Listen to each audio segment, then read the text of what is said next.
Bonsoir Olivier Roussard. Bonsoir Jean-Marie. Bouygues Telecom gagne des clients, on va en parler dans un instant, mais c'est vrai que cette interview est votre première depuis l'échec de la fusion entre Bouygues Telecom et Orange. Quelques semaines de recul maintenant. Pourquoi est-ce que ça n'a pas marché ? Ça n'a pas marché parce que je crois que Martin Bouygues s'est exprimé là-dessus dans une interview qui a été faite dès le lundi qui a suivi la fin des négociations. Je pense que globalement, c'était une opération qui nécessitait des accords entre 4 opérateurs. Et manifestement, certains ont cru dans les 4 que Bouygues était acculé à céder sa filiale Bouygues Telecom. Ça n'était pas le cas. Et d'ailleurs, nos résultats commerciaux du premier trimestre en attestent. Qui a cru cela, Olivier Roussard ? Un des 4, en l'occurrence, je pense qu'il se reconnaîtra. Dites-nous son nom. Et ça n'est pas Orange. Voilà. Ah SFR, Free, ça va vite, vous êtes 4. Je vous dis, vraiment, nos résultats ont démontré qu'on n'était pas acculés. Voilà. Depuis 2 ans, plusieurs fois, vous avez cherché à fusionner avec un concurrent, d'abord avec SFR, et puis donc ensuite avec Orange.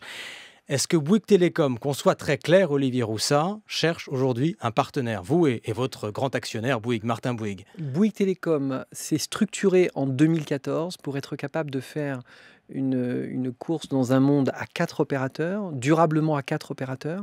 On a réduit nos coûts de production d'une façon extrêmement forte en 2014-2015 et ça nous permet maintenant de pouvoir envisager l'avenir avec sérénité, c'est-à-dire avoir la certitude que nous savons nous développer dans un environnement à 4, que nous savons investir, que nous savons capter des clients, que nous savons innover. Et c'est ce qu'on fait. Mais est-ce que vous cherchez encore une fois, comme vous l'avez fait là tout récemment au début de cette année, un partenaire, un allié, une fusion ?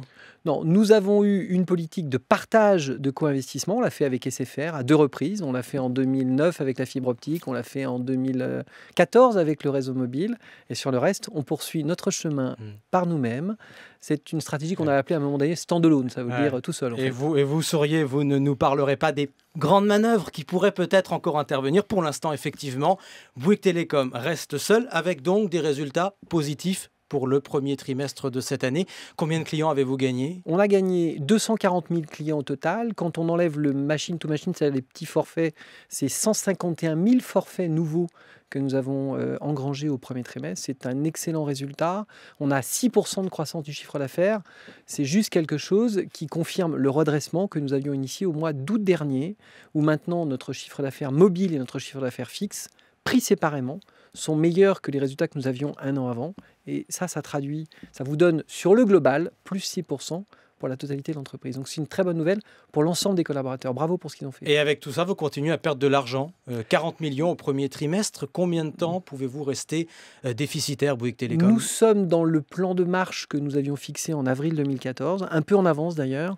Et donc Bouygues Telecom redeviendra bénéficiaire dans les trimestres qui viennent. C'est quelque chose qui était prévu par rapport aux nécessités d'investissement que nous avions. Donc les choses se passent tout à fait nominalement, plutôt mieux que ce que nous avions imaginé en plan avril 2014. Vous allez bientôt lancer de nouvelles offres mobiles.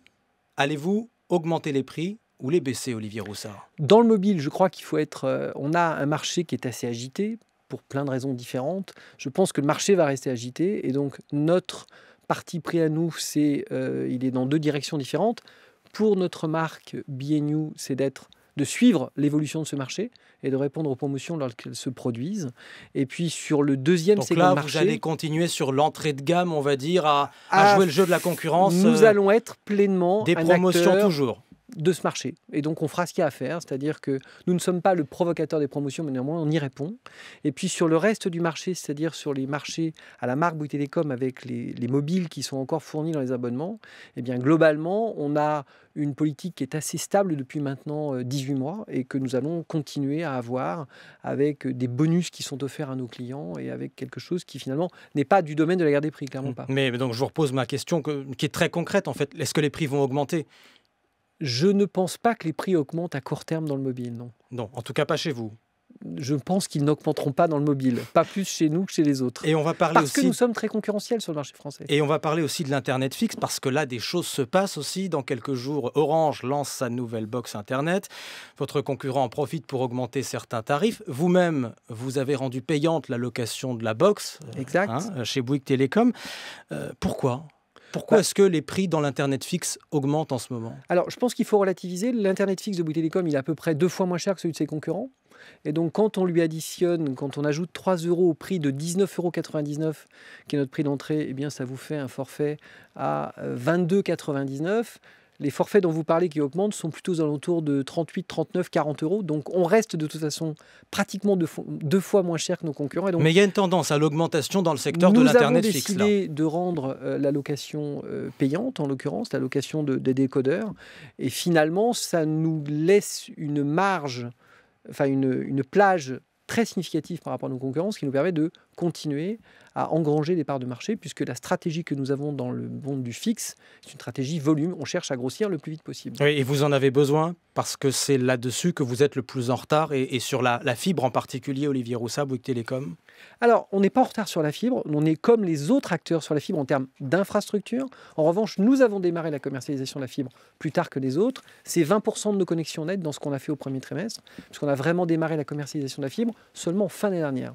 Je voudrais qu'on parle de la stratégie d'un autre de vos concurrents, parce qu'elle éclaire aussi la vôtre. SFR essaie de gagner des clients en pariant sur ce qu'on appelle la convergence, c'est-à-dire en rapprochant des médias et un réseau. Patrick Drahi, avec son groupe et les journaux de son groupe, peut proposer par exemple Libération ou L'Express en accès illimité aux clients de SFR. Vous êtes adossé à un grand groupe, Bouygues, et donc potentiellement à TF1.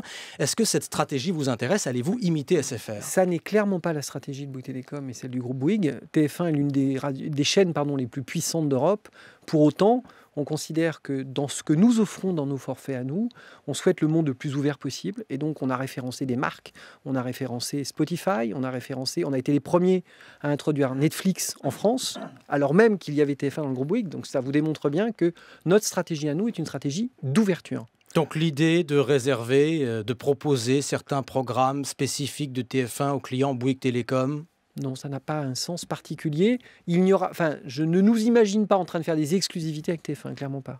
Merci. Olivier Roussat, le PDG de Bouygues Télécom, invité de l'Interview Écho. Merci.